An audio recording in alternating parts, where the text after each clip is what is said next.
Impossible. That's what a dive equipment manufacturer says about the Chesapeake police chief's claim. Chief Kelvin Wright says their equipment failed, causing an officer's death. Officer Timothy Schock died in December during dive training. This week, Chief Wright said Officer Schock's power inflator and ripcord release failed.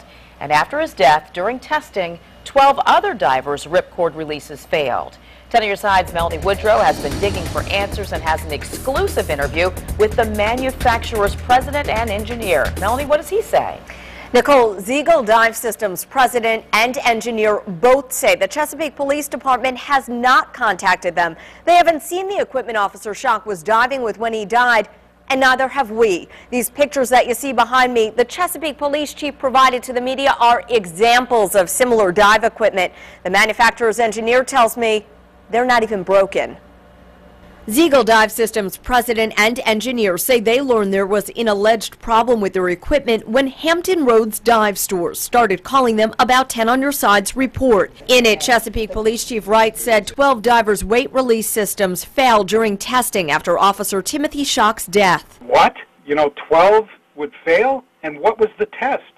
Who tested them? Chesapeake Police have not said. The chief has said the department made mistakes. Certain parts should be sent out to a factory representative, which we did not do.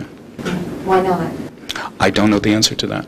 According to Ziegel President Dennis Bulin, the significance of sending this equipment to a certified technician is stated right on the equipment itself. Your BCD, including the inflator, should be inspected and maintained by an authorized Ziegel dealer at least once a year, and more often if you dive frequently. Ziegel engineer Jim Fox says Officer Schock should have aborted the dive the moment he realized his power inflator was broken. That was one of about 5 or 6 things that started this whole snowball. Once Officer Schock could not get to the surface, Ziegel's president says he should have dropped his weights. Police say Officer Schock could not.